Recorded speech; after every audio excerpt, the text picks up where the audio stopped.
Hello everyone, स्वागत है एक बार फिर से आपके अपने यूट्यूब चैनल स्टेट पीसीएस अब में। हम सॉल्व कर रहे हैं 17वीं बीपीएससी के लिए टेस्ट सीरीज, जो कि संस्कृति आईएएस द्वारा संचालित टेस्ट सीरीज है। आज ही हमारा 5वां टेस्ट है। इसके पहले हमने 4 टेस्ट सॉल्व कर लिए हैं। इनका वीडियो हमारे चैनल पे अपलोड है, साथ ही इनका पीडीएफ जो है हमारे टेलीग्राम चैनल पे अपलोड है। तो टेलीग्राम चैनल का लिंक इस वीडियो के डिस्क्रिप्शन बॉक्स में हमने दिया है, वहाँ से आप टेलीग्राम ज्वाइन कर लीजिए ताकि ये पीडीएफ प्राप्त कर सकें। तो ये जो पीडीएफ है ये आपका बाइलिंगुअल है, यानी कि हिंदी भी है और इंग्लिश भी है, दोनों लैंग्वेज में है ये। तो इसको हम सॉल्व करेंगे, हिंदी वाला वर्जन यहाँ पे सॉल्व करेंगे। और आप लोग चैनल पे नए हैं तो चैनल को प्लीज़ सब्सक्राइब कर लीजिए, साथ ही बेल आइकन को प्रेस कर लीजिए ताकि कोई भी वीडियो चैनल पे अपलोड हो तो सबसे पहले नोटिफिकेशन आपको प्राप्त हो। साथ ही वीडियो को लाइक एवं शेयर करना ना भूलिएगा। तो चलिए स्टार्ट करते हैं आज का अपना ये क्लास। तो यहाँ पे क्योंकि अब बिहार के लिए ज़्यादा टाइम नहीं बचा हुआ है, आपके पास 25 से 26 दिन शेष है, तो अच्छे से तैयारी करिए ताकि प्रीलिम्स तो नहीं रुकना चाहिए और अच्छी खासी सीट है, तो इसलिए अच्छे से टेस्ट सीरीज सॉल्व करिए। जो भी आपका पोर्शन कमज़ोर है उस पर थोड़ा फोकस कर लीजिए ताकि प्रीलिम्स क्वालिफाई हो जाए। तो चलिए आगे बढ़ते हैं और सॉल्व करते हैं अपना ये टेस्ट सीरीज। तो यहाँ पे पहला जो प्रश्न है यह कि निम्नलिखित में से कौन सा ब्लू कार्बन को उचित रूप से स्पष्ट करता है। तो ब्लू कार्बन को उचित रूप से कौन सा यहाँ पे स्पष्ट करता है, तो यहाँ पे जो है कि तटीय एवं समुद्री पारिस्थितिकी तंत्र में संग्रहित कार्बन। तो ऑप्शन बी यहाँ पे सही आंसर हो जाएगा।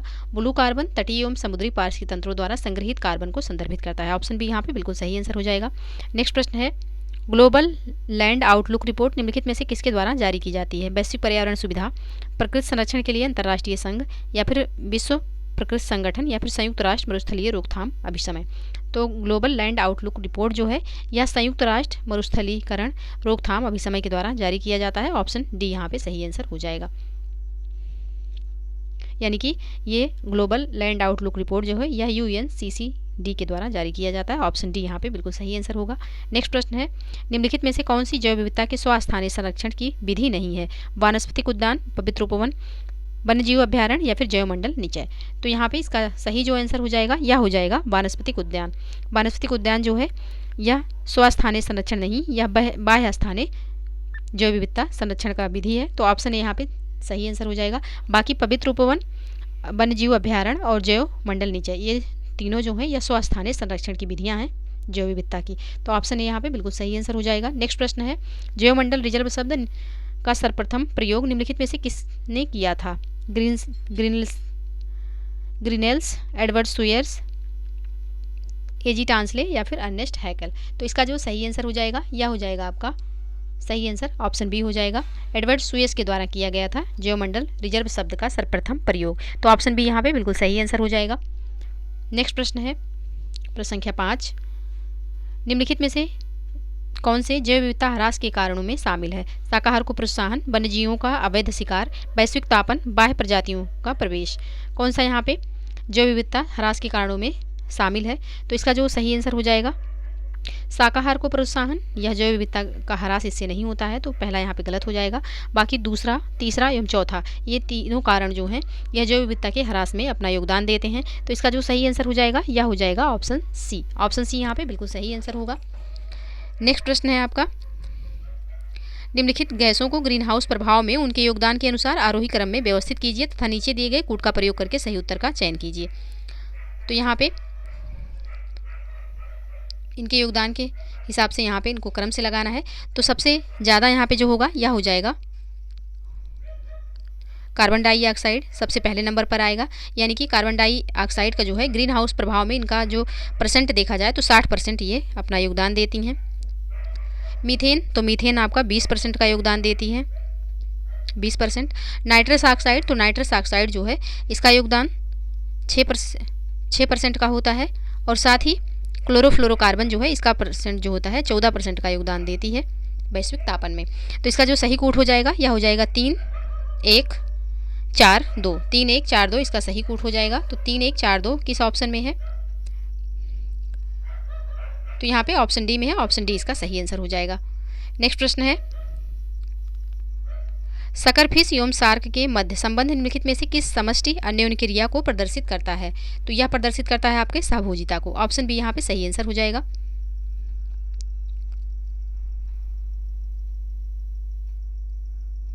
तो सहभोजिता देखते हैं कि सहभोजिता क्या होता है। सहभोजिता एक अंतरजातीय पारस्परिक संबंध है जिसमें एक प्रजाति लाभान्वित होती है और दूसरी अप्रभावित रहती है। इसमें एक प्राणी दूसरे प्राणी पर अभिगमन या आश्रय के लिए निर्भर हो सकता है। तो ऑप्शन बी यहाँ पे सही आंसर हो जाएगा। नेक्स्ट प्रश्न है, वैश्विक स्तर पर पशु एवं पादप प्रजातियों की संकटग्रस्त स्थिति को प्रस्तुत करने वाली लाल सूची निम्नलिखित में से किस संगठन द्वारा जारी की जाती है। तो ये जो लाल सूची है ये अंतर्राष्ट्रीय प्रकृति संरक्षण संघ यानी कि IUCN के द्वारा जारी की जाती है। ऑप्शन डी यहाँ पे सही आंसर हो जाएगा। तो प्रजातियों की स्थिति को दर्शाने एवं उनके संरक्षण के लिए आवश्यक उपायों को निर्दिष्ट करने के लिए वर्ष 1964 में इसका सर्वप्रथम प्रकाशन किया गया था, यानी कि रेड लिस्ट का सर्वप्रथम प्रकाशन 1964 में IUCN के द्वारा किया गया था। तो ऑप्शन डी यहाँ पे सही आंसर हो जाएगा। नेक्स्ट प्रश्न है, किसी क्षेत्र को जैव विविधता हॉटस्पॉट के रूप में मान्यता देने के लिए निम्नलिखित में से किन पात्रता मानदंडों का पालन करना अनिवार्य है। पहला है, इसका इस क्षेत्र में 1500 से अधिक स्थानिक प्रजातियां होनी चाहिए। दूसरा है, इसका 70% से अधिक मूल पर्यावास नष्ट हो चुका हो। तीसरा कथन है, इस क्षेत्र की 10% प्रजातियों को IUCN ने लुप्तप्राय घोषित किया हो। तो नीचे दिए गए कूट का प्रयोग करके सही उत्तर का यहाँ पे चयन करना है। तो इसका जो सही आंसर हो जाएगा, पहला और दूसरा जो यहाँ पे मानदंड दिया हुआ है दोनों किसी जैव विविधता स्थल को हॉटस्पॉट मानने के लिए आवश्यक है। तीसरा यहाँ पे नहीं है, तो इसका जो सही आंसर हो जाएगा ऑप्शन ए हो जाएगा। नेक्स्ट प्रश्न है आपका, निम्नलिखित में से कौन सी गैस बायोगैस की संगठक है। मीथेन और फास्जीन, प्रोपेन और ब्यूटेन, मीथेन और कार्बन डाइऑक्साइड, प्रोपेन और कार्बन मोनोऑक्साइड। तो इसका जो सही आंसर हो जाएगा यह हो जाएगा आपका ऑप्शन सी, मीथेन और कार्बन डाइऑक्साइड जो है यह बायोगैस की संगठक है। ऑप्शन सी यहाँ पे सही आंसर हो जाएगा। नेक्स्ट प्रश्न है, फ्लाई ऐश का उपयोग निम्नलिखित में से किसमें किया जाता है। सीमेंट उत्पाद, सड़क तटबंध, कृषि में, मृदा सुधार में। तो इसका जो सही आंसर हो जाएगा यह हो जाएगा तीनों यहाँ पे सही है, यानी कि फ्लाई ऐश का जो प्रयोग है यह सीमेंट उत्पाद में भी किया जाता है, सड़क तटबंध निर्माण में भी किया जाएगा और कृषि में मृदा सुधार के लिए भी इसका प्रयोग होता है। तो ऑप्शन डी यहाँ पे सही आंसर हो जाएगा। नेक्स्ट प्रश्न है, निम्नलिखित में से कौन सा कथन जैव आवर्धन को उचित रूप में स्पष्ट करता है। जैव आवर्धन को कौन सा कथन यहाँ पे स्पष्ट कर रहा है। तो इसका जो सही आंसर होगा यह हो जाएगा ऑप्शन सी, खाद्य श्रृंखला में ऊपर बढ़ते हुए प्रदूषकों की मात्रा में होने वाली वृद्धि जो है यह क्या कहलाती है, तो जैव आवर्धन कहलाती है। ऑप्शन सी यहाँ पे सही आंसर हो जाएगा। विभिन्न साधनों द्वारा हानिप्रद रसायनों का हमारी आहार श्रृंखला में प्रवेश करना तथा उनके हमारे शरीर में सांद्रित होने की प्रक्रिया को जैव आवर्धन कहते हैं। इस प्रक्रिया में खाद्य श्रृंखला में ऊपर बढ़ते हुए प्रदूषकों की मात्रा में वृद्धि होती है। ये पदार्थ समानता विषाक्त या दूषित वातावरण से उत्पन्न होते हैं। तो ऑप्शन सी यहाँ पे बिल्कुल सही आंसर हो जाएगा। नेक्स्ट प्रश्न है, कैंपा कोष के संदर्भ में निम्नलिखित कथनों पर विचार कीजिए। पहला कथन है, इसकी स्थापना उच्चतम न्यायालय के आदेश पर की गई। दूसरा है, इससे केंद्र एवं राज्यों को क्रमशः 50:50 के अनुपात में राशि प्रदान की जाती है। उपयुक्त कथनों में से कौन सा कथन सही है यहाँ है। तो इसका जो सही आंसर हो जाएगा यह हो जाएगा केवल पहला कथन सही है, दूसरा सही नहीं है। तो ऑप्शन ए यहाँ पे सही आंसर हो जाएगा। नेक्स्ट प्रश्न है, निम्नलिखित में से कौन सा सर्वाधिक अस्थायी पारिस्थितिकी तंत्र है। सर्वाधिक अस्थायी पारिस्थितिकी तंत्र यहाँ पे कौन सा होगा, तो सागरीय पारिस्थितिकी तंत्र जो है यह सर्वाधिक अस्थायी पारिस्थितिकी तंत्र होता है। तो ऑप्शन सी यहाँ पे सही आंसर हो जाएगा। नेक्स्ट प्रश्न है, निम्नलिखित में से कौन सा भारत का प्रथम समुद्री पारिस्थितिकी संवेदनशील क्षेत्र है। तो यहाँ पे प्रथम समुद्री पारिस्थितिकी संवेदनशील क्षेत्र जो है यह भारत का पहला कौन है, तो यह हो जाएगा आपका कच्छ की खाड़ी। ऑप्शन ए यहाँ पे सही आंसर होगा। नेक्स्ट प्रश्न है,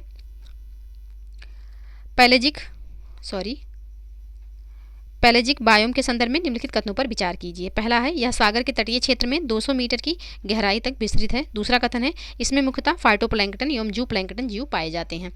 तो इसका जो सही आंसर हो जाएगा, दोनों कथन यहाँ पे बिल्कुल सही है। ऑप्शन सी यहाँ पे सही आंसर हो जाएगा। नेक्स्ट प्रश्न है, पेयजल में घुलित ऑक्सीजन की मात्रा निम्नलिखित में से कितनी होनी चाहिए। 4 मिलीग्राम पर लीटर, 5 मिलीग्राम पर लीटर, 8 मिलीग्राम पर लीटर या फिर 10 मिलीग्राम पर लीटर। तो यहाँ पे इसका जो सही आंसर हो जाएगा यह हो जाएगा 5 मिलीग्राम पर लीटर होना चाहिए। ऑप्शन बी यहाँ पे सही आंसर होगा। नेक्स्ट प्रश्न है, पारिस्थितिक संवेदनशील क्षेत्र के संदर्भ में निम्नलिखित कथनों पर विचार कीजिए। पहला कथन है, यह संरक्षित क्षेत्रों के चारों ओर फैला परिधीय क्षेत्र है। दूसरा कथन है, इसे संबंधित राज्यों के पर्यावरण विभाग द्वारा अधिसूचित किया जाता है। तीसरा कथन है, इसका उद्देश्य संरक्षित क्षेत्रों में आसपास के गतिविधियों की निगरानी करना है। तो यहाँ पे कौन सा कथन सही है, तो इसका जो सही आंसर हो जाएगा यह हो जाएगा, यहाँ पे पहला एवं तीसरा कथन सही है, दूसरा सही नहीं है। तो यहाँ पे ऑप्शन बी इसका सही आंसर हो जाएगा। नेक्स्ट प्रश्न है, निम्नलिखित में से कौन सी उच्च जैव विविधता वाले समुदाय की विशेषताएं हैं? अधिक परिवर्तनशील, उत्पादकता में वृद्धि, जैव आक्रमण के प्रति अधिक प्रतिरोधी। नीचे दिए गए कूट का प्रयोग करके सही उत्तर का यहाँ पे चयन करना है। तो इसका जो सही आंसर हो जाएगा यह हो जाएगा, यहाँ पे पहला जो है सही नहीं है, दूसरा एवं तीसरा कथन यहाँ पे सही है। तो इसका जो सही आंसर होगा यह हो जाएगा ऑप्शन सी। ऑप्शन सी यहाँ पे बिल्कुल सही आंसर होगा। नेक्स्ट प्रश्न है, निम्नलिखित में से कौन सी रिपोर्ट यूनेस्को और अंतर्राष्ट्रीय प्रकृति संरक्षण संघ द्वारा संयुक्त रूप से जारी की जाती है?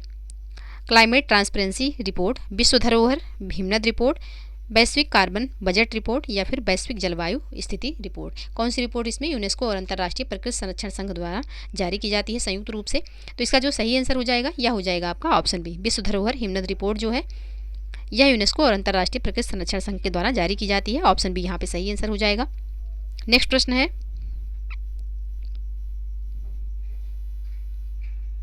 ग्रे वाटर के संदर्भ में निम्नलिखित कथनों पर विचार कीजिए। पहला कथन है, यह गैर शौचालय प्रणाली से निकलने वाला अपशिष्ट जल है। दूसरा कथन है, इसमें नाइट्रोजन की विशेष मात्रा उपस्थित होती है। तीसरा कथन है, यह कृषि कार्यों के लिए अत्यंत लाभदायक है। उपयुक्त कथनों में से कौन सा कथन सही है यहाँ? तो इसका जो सही आंसर हो जाएगा यह हो जाएगा ऑप्शन डी। यहाँ पे तीनों कथन बिल्कुल सही है, तो ऑप्शन डी यहाँ पे बिल्कुल सही आंसर हो जाएगा।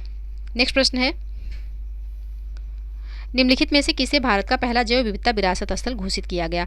नल्लूर इमली ग्रोव कर्नाटक, अमीनपुर झील तेलंगाना, मंदसरू ओडिशा, घड़ियाल पुनर्वास केंद्र उत्तर प्रदेश। तो यहाँ पे इसका जो सही आंसर हो जाएगा यह हो जाएगा आपका ऑप्शन ए। नल्लूर इमली ग्रोव कर्नाटक जो है यह भारत का पहला जैव विविधता विरासत स्थल घोषित किया गया। ऑप्शन ए यहाँ पे बिल्कुल सही आंसर हो जाएगा। नेक्स्ट प्रश्न है, निम्नलिखित में से कौन सा मीथेन उत्सर्जन का सबसे बड़ा प्राकृतिक स्रोत है? वनाग्नि, महासागर, आर्द्रभूमि या फिर ज्वालामुखी। तो यहाँ पे इसका जो सही आंसर होगा यह हो जाएगा आपका ऑप्शन सी आर्द्रभूमि। ऑप्शन सी यहाँ पे सही आंसर होगा। नेक्स्ट प्रश्न है, निम्नलिखित में से कौन सा वैश्विक तापन के लिए उत्तरदायी नहीं है? क्लोरोफ्लोरोकार्बन, नाइट्रोजन, जलवाष्प या फिर कार्बन डाइऑक्साइड। तो इसका जो यहाँ पे सही आंसर हो जाएगा यह हो जाएगा ऑप्शन बी। नाइट्रोजन जो है यह वैश्विक तापन के लिए उत्तरदायी नहीं है। ऑप्शन बी यहाँ पे सही आंसर हो जाएगा। बाकी क्लोरोफ्लोरोकार्बन, कार्बन डाइऑक्साइड और जलवाष्प ये तीनों जो हैं ये वैश्विक तापन के लिए उत्तरदायी हैं। नाइट्रोजन यहाँ पे उत्तरदायी नहीं है, तो नाइट्रोजन इसका सही आंसर हो जाएगा ऑप्शन बी। नेक्स्ट प्रश्न है, निम्नलिखित में से किस प्रकार के वन भारत में सर्वाधिक पाए जाते हैं? मानसूनी वन, मैंग्रोव वन, उष्णकटिबंधीय पर्वतीय वन या फिर उष्णकटिबंधीय शंकुधारी वन। तो यहाँ पे इसका जो सही आंसर हो जाएगा आपका यह हो जाएगा ऑप्शन ए। मानसूनी वन जो है भारत में सर्वाधिक पाए जाते हैं। ऑप्शन ए यहाँ पे सही आंसर होगा। नेक्स्ट प्रश्न है, निम्नलिखित में से किस वनस्पति को धरती का फेफड़ा की संज्ञा दी जाती है? भारत का Sundarban, tundra one, taiga one वनस्पति या फिर अमेजन के वर्षा वन। तो इसका जो सही आंसर होगा यह हो जाएगा आपका ऑप्शन डी। अमेजन के वर्षा वन को धरती का फेफड़ा भी कहा जाता है। तो ऑप्शन डी यहाँ पे सही आंसर हो जाएगा। नेक्स्ट प्रश्न है, निम्नलिखित में से कौन सी अपरंपरागत जल संसाधन की विधियां हैं? कोहरा जल संग्रह, आलवणीकृत जल संग्रह, हिमशैलों से जल प्राप्त, क्लाउड सीडिंग। तो नीचे दिए गए कूट का प्रयोग करके सही उत्तर का यहाँ पे चयन करना है। तो इसका जो सही आंसर हो जाएगा यह हो जाएगा ऑप्शन डी। यानी कि चारों ये जो विधियां हैं ये जल संसाधन की अपरंपरागत विधियां हैं। तो ऑप्शन यहाँ पे डी इसका सही आंसर हो जाएगा। चारों विधियां यहाँ पे होंगी अपरंपरागत, तो ऑप्शन डी बिल्कुल सही आंसर। नेक्स्ट प्रश्न है, वन्यजीव संरक्षण अधिनियम निम्नलिखित में से किस वर्ष पारित किया गया था? 1972, 1976, 1982 या फिर 1986। तो इसका सही आंसर हो जाएगा ऑप्शन ए 1972 में। वन्यजीव संरक्षण अधिनियम 1972 में पारित किया गया। ऑप्शन ए यहाँ पे सही आंसर हो जाएगा। नेक्स्ट प्रश्न है, ठंडी जलवायु एवं स्तनधारियों के कान और पाद आम तौर पर छोटे होते हैं ताकि उष्मा की हानि न्यूनतम हो। इस अवधारणा को निम्नलिखित में से किस नियम के अंतर्गत अभिव्यक्त किया गया? डोलो का नियम, एलन का नियम, ग्राहम का नियम या फिर बेनेट का नियम। तो इसका जो सही आंसर हो जाएगा यह हो जाएगा ऑप्शन बी एलन का नियम। ऑप्शन बी यहाँ पे सही आंसर हो जाएगा। नेक्स्ट प्रश्न है, निम्नलिखित में से कौन सी मरुद्भिदीय पादपों की विशेषताएं हैं? मांसले तने एवं पत्तियां, स्टोमेटा की संख्या अधिक संख्या, अविकसित मूल तंत्र। नीचे दिए गए कूट का प्रयोग करके सही उत्तर का चयन करना है। कौन कौन सी इसमें मरुस्थलीय पौधों की जो है विशेषताएं हैं? तो इसका जो सही आंसर हो जाएगा यह हो जाएगा आपका ऑप्शन ए। केवल पहला यहाँ पे जो है वह यहाँ पे सही होगा। ऑप्शन ए इसका सही आंसर हो जाएगा। नेक्स्ट प्रश्न है, राष्ट्रीय प्रवाल भित्ति संस्थान निम्नलिखित में से कहाँ अवस्थित है? पोर्ट ब्लेयर, कवरत्ती, दीव या फिर कोचीन। तो इसका जो सही आंसर हो जाएगा आपका यह हो जाएगा ऑप्शन ए पोर्ट ब्लेयर में। ऑप्शन ए यहाँ पे सही आंसर होगा। राष्ट्रीय प्रवाल भित्ति संस्थान जो है यह पोर्ट ब्लेयर में स्थित है। ऑप्शन ए बिल्कुल सही आंसर होगा। नेक्स्ट प्रश्न है, प्रश्न संख्या 32, भारतीय जीव जंतु कल्याण बोर्ड की स्थापना निम्नलिखित में से किस अधिनियम के अंतर्गत की गई? तो इस अधिनियम की स्थापना जो है पशुओं के प्रति क्रूरता निवारण अधिनियम 1960 के तहत की गई। ऑप्शन बी यहाँ पे सही आंसर हो जाएगा। नेक्स्ट प्रश्न है, निम्नलिखित में से किस भारतीय जीव विज्ञानी एवं पर्यावरणविद को डॉल्फिन मैन ऑफ इंडिया के नाम से जाना जाता है? रविंद्र कुमार सिन्हा, MC मेहता, अनिल अग्रवाल या फिर जादव मोलाई पायेंग। तो इसका जो सही आंसर हो जाएगा यह हो जाएगा ऑप्शन ए, रविंद्र कुमार सिन्हा जी को डॉल्फिन मैन ऑफ इंडिया के नाम से जाना जाता है। ऑप्शन यहाँ पे सही आंसर हो जाएगा। नेक्स्ट प्रश्न है, निम्नलिखित में से कौन से जलवायु परिवर्तन के प्रमुख कारक हैं? ग्रीन हाउस गैसें, अत्यधिक वनोन्मूलन, ओजोन परत क्षरण या फिर जीवाश्म ईंधन दहन। तो यहाँ पे इसका जो सही आंसर हो जाएगा यह हो जाएगा आपका ऑप्शन डी। यहाँ पे जलवायु परिवर्तन के जो प्रमुख कारण हैं ये चारों हो जाएंगे जलवायु परिवर्तन के प्रमुख कारण। तो ऑप्शन डी यहाँ पे बिल्कुल सही आंसर हो जाएगा। नेक्स्ट प्रश्न है, निम्नलिखित में से कौन सा कर पर्यावरण प्रदूषण जैसी नकारात्मक बाध्यताओं पर आरोपित किया जाता है? विंडफॉल टैक्स, पिगोबियन टैक्स, मोर्टेशन टैक्स या फिर यूजिन टैक्स। तो इसका जो सही आंसर होगा यह हो जाएगा आपका option B, Pigovian tax. Option B यहाँ पे सही आंसर होगा। नेक्स्ट प्रश्न है, निम्नलिखित में से किससे प्रजातियों के संरक्षण की स्थिति एवं उनकी विलुप्ति के खतरे को उजागर करने हेतु प्रकाशित रेड डाटा बुक में अति संकटग्रस्त प्रजाति के अंतर्गत अधिसूचित किया गया है? सुनहरा लंगूर, गंगा डॉल्फिन, घड़ियाल या फिर नीलगिरी तहार। तो इसका जो सही आंसर हो जाएगा यह हो जाएगा ऑप्शन सी, घड़ियाल को। ऑप्शन सी यहाँ पे सही आंसर हो जाएगा। नेक्स्ट प्रश्न है, होप स्पॉट के संदर्भ में निम्नलिखित कथनों पर विचार कीजिए। पहला कथन है, इसका उद्देश्य भविष्य हेतु समुद्री संरक्षण है। दूसरा कथन है, इसे संयुक्त राष्ट्र पर्यावरण कार्यक्रम द्वारा अधिसूचित किया जाता है। तीसरा कथन है, लक्षद्वीप इसमें शामिल एकमात्र भारतीय क्षेत्र है। अब यहाँ पे ऑप्शन जो है ऊपर दिया हुआ है, देखते हैं। नीचे दिए गए कूट का प्रयोग करके सही उत्तर का यहाँ पे चयन करना है। तो कौन सा यहाँ पे सही आंसर हो जाएगा? तो इसका जो सही आंसर हो जाएगा यह हो जाएगा केवल एक। पहला कथन यहाँ पे सही है, ऑप्शन ए यहाँ पे सही आंसर हो जाएगा। दूसरा तीसरा यहाँ पे गलत है। नेक्स्ट प्रश्न है, अनुकूलन अंतराल रिपोर्ट निम्नलिखित में से किस अंतर्राष्ट्रीय संस्था द्वारा प्रकाशित की जाती है? संयुक्त राष्ट्र पर्यावरण कार्यक्रम, अंतर्राष्ट्रीय प्रकृति संरक्षण संघ, ग्रीन पीस या फिर वन्यजीव संरक्षण सोसाइटी। किसके द्वारा जो है अनुकूलन अंतराल रिपोर्ट जो है यह प्रकाशित की जाती है? तो इसका जो सही आंसर हो जाएगा यह हो जाएगा अंतर्राष्ट्रीय पर्यावरण कार्यक्रम के द्वारा। ऑप्शन ए यहाँ पे सही आंसर होगा। नेक्स्ट प्रश्न है, यहाँ की उमियाम झील निम्नलिखित में से किस राज्य में अवस्थित है? सिक्किम, मणिपुर, त्रिपुरा या फिर मेघालय। तो इसका जो सही आंसर हो जाएगा यह हो जाएगा मेघालय। उमियम झील जो है ये मेघालय में स्थित है। ऑप्शन डी यहाँ पे सही आंसर हो जाएगा। नेक्स्ट प्रश्न है, राष्ट्रीय ऑटो फ्यूल नीति के संदर्भ में सुझाव प्रस्तुत करने के लिए निम्नलिखित में से किस समिति का गठन किया गया था? AMC मेहता समिति, भूरेलाल समिति, मासेलकर समिति या फिर भार्गव समिति। तो इसका जो सही आंसर हो जाएगा यह हो जाएगा मासेलकर समिति। ऑप्शन सी यहाँ पे सही आंसर हो जाएगा। नेक्स्ट प्रश्न है, हाल ही में पेरिस में संपन्न हुए 33वें ओलंपिक खेलों में मनु भाकर एवं सरबजोत सिंह ने निशानेबाजी की निम्नलिखित में से किस स्पर्धा में कांस्य पदक जीता? तो निशानेबाजी में इन्होंने किस प्रतिस्पर्धा में कांस्य पदक जीता? तो इन्होंने जीता है 10 मीटर एयर पिस्टल में। ऑप्शन यहाँ पे सही आंसर हो जाएगा। नेक्स्ट प्रश्न है, जुलाई 2024 में नई दिल्ली में यूनेस्को की 46वीं विश्व धरोहर समिति के सत्र के दौरान मोईदाम असम को सांस्कृतिक श्रेणी में भारत का विश्व धरोहर स्थल घोषित किया गया। ये मोईदाम निम्नलिखित में से क्या है? तो ये जो मोईदाम है या जो है टीला दफन स्थल है। ऑप्शन बी यहाँ पे सही आंसर हो जाएगा। तो जुलाई 2024 में नई दिल्ली में यूनेस्को की 46वीं विश्व धरोहर समिति के सत्र के दौरान असम के मोईदाम जो कि अहोम राजवंश की टीला दफन प्रणाली को सांस्कृतिक श्रेणी में भारत का विश्व धरोहर स्थल घोषित किया गया है। तो ऑप्शन बी यहाँ पे सही आंसर हो जाएगा। नेक्स्ट प्रश्न है, प्रश्न संख्या 43, भारत एवं मंगोलिया के मध्य होने वाले संयुक्त सैन्य अभ्यास नोमैडिक एलिफेंट का 16वां संस्करण निम्नलिखित में से किस स्थान पर संपन्न हुआ? Bakloh Himachal Pradesh, Ulan Bator Mongolia, Umroi Meghalaya या फिर Mahajan field firing range Bikaner. कहाँ पे संपन्न हुआ? तो ये संपन्न हुआ है उमरोई मेघालय में। ऑप्शन सी यहाँ पे सही आंसर हो जाएगा। नेक्स्ट प्रश्न है, हाल ही में निम्नलिखित में से कौन ब्रिटेन की पहली महिला वित्त मंत्री बनी है? लीसा नंदी, लूसी फ्रेजर, एंजेला रेनर या फिर रेचल रीव्स। तो इसका जो सही आंसर हो जाएगा यह हो जाएगा option D, Rachel Reeves. Option D यहाँ पे सही आंसर होगा। नेक्स्ट प्रश्न है, हाल ही में भारत को मोगला बंदरगाह से परिचालन का अधिकार प्राप्त हुआ। यह बंदरगाह निम्नलिखित में से किस देश में अवस्थित है? श्रीलंका, ईरान, म्यांमार या फिर बांग्लादेश। तो मोगला पोर्ट जो है कहाँ पे अवस्थित है? तो मोगला पोर्ट आपका अवस्थित है म्यांमार में। ऑप्शन सी यहाँ पे सही आंसर हो जाएगा। सॉरी, मोगला पोर्ट यहाँ पे पूछा गया है तो इसका 45 का सही आंसर हो जाएगा ऑप्शन डी, बांग्लादेश में स्थित है ये। ऑप्शन डी बिल्कुल सही आंसर होगा। नेक्स्ट प्रश्न है, निम्नलिखित में से कौन सा 15 जुलाई 2024 को मनाए गए विश्व युवा कौशल दिवस का विषय था? तो विश्व युवा कौशल दिवस का जो विषय था यह था आपका शांति और विकास के लिए युवा कौशल। ऑप्शन सी यहाँ पे सही आंसर हो जाएगा। संयुक्त राष्ट्र महासभा ने नवंबर 2014 में 15 जुलाई को विश्व युवा कौशल दिवस के रूप में घोषित किया था और इसे पहली बार जुलाई 2015 में मनाया गया। तो इस बार जो विश्व युवा कौशल दिवस का थीम था वह था शांति और विकास के लिए युवा कौशल। ऑप्शन सी में है, तो ऑप्शन सी यहाँ पे सही आंसर हो जाएगा।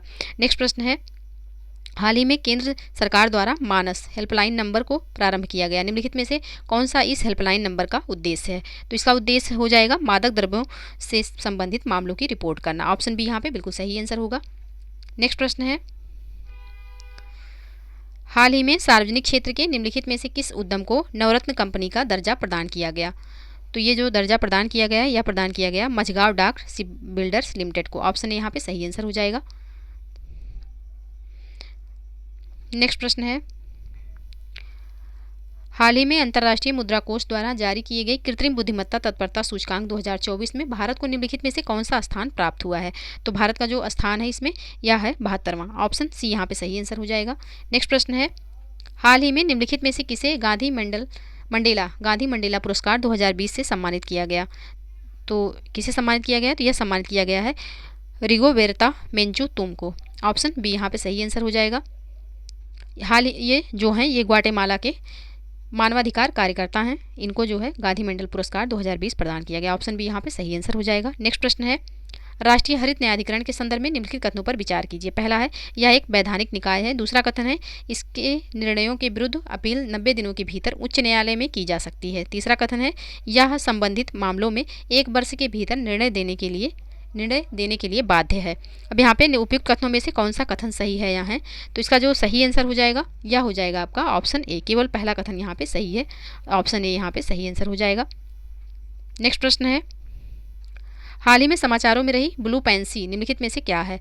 तो ब्लू पैंसी यहाँ पे क्या है जो कि समाचारों में थी? तो यह जम्मू और कश्मीर की आधिकारिक तितली है ब्लू पैंसी। ऑप्शन बी यहाँ पे इसका सही आंसर हो जाएगा। ब्लू पैंसी को स्टेट बटरफ्लाई घोषित करने का उद्देश्य जम्मू एवं कश्मीर में पाई जाने वाली समृद्ध जैव विविधता के लिए जागरूकता और संरक्षण प्रयासों को बढ़ावा देना है। यह भावी पीढ़ियों के लिए प्राकृतिक पर्यावरण के संरक्षण और सुरक्षा के प्रति क्षेत्र की प्रतिबद्धता का प्रतीक है। तो ऑप्शन बी यहाँ पे सही आंसर हो जाएगा। नेक्स्ट प्रश्न है,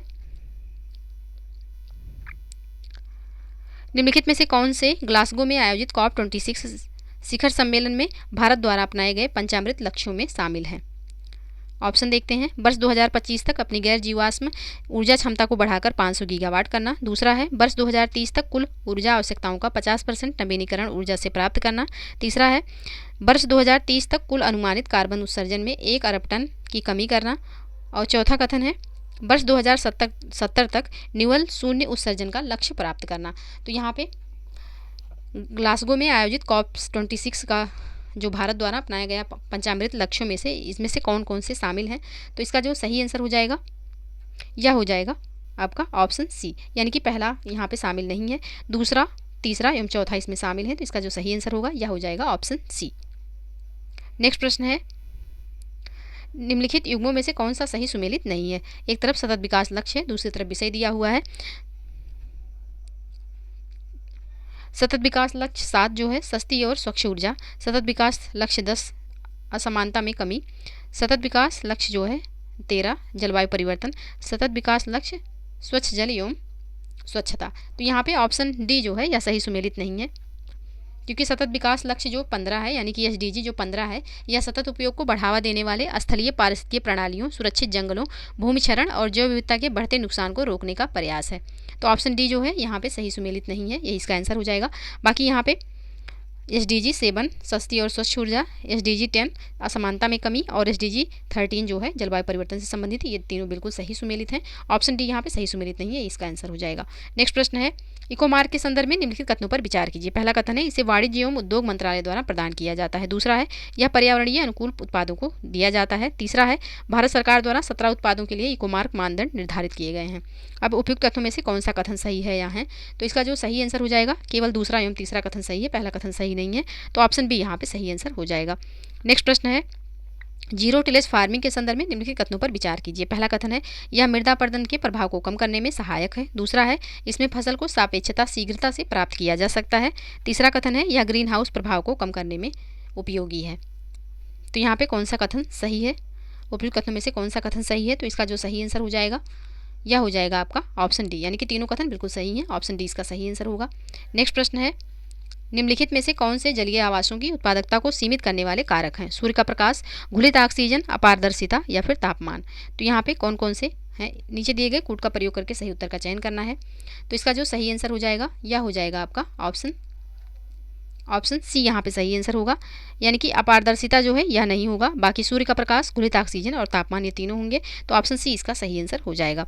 नेक्स्ट प्रश्न है निम्नलिखित में से किस सम्मेलन में हरित जलवायु कोष की स्थापना का निर्णय लिया गया था? कोपेनहेगन सम्मेलन, कानकून सम्मेलन, दोहा सम्मेलन या फिर पेरिस सम्मेलन। किस सम्मेलन में हरित जलवायु कोष की स्थापना का निर्णय किया गया? तो ये जो सम्मेलन है इसका नाम है आपका कानकून सम्मेलन। कानकून सम्मेलन ऑप्शन बी यहाँ पे सही आंसर हो जाएगा। इसमें जो है हरित जलवायु कोष की स्थापना का निर्णय लिया गया। तो ऑप्शन बी यहाँ पे सही आंसर हो जाएगा। नेक्स्ट प्रश्न है नेपेंथस खासियाना एक दुर्लभ कीटभक्षी पौधा है। इस पौधे का स्वास्थानीय संरक्षण बाघमारा पिचर प्लांट अभ्यारण्य में किया जा रहा है। यह अभ्यारण्य निम्नलिखित में से किस राज्य में अवस्थित है? तो ये जो अभ्यारण्य है यह मेघालय में अवस्थित है। ऑप्शन बी यहाँ पे सही आंसर हो जाएगा।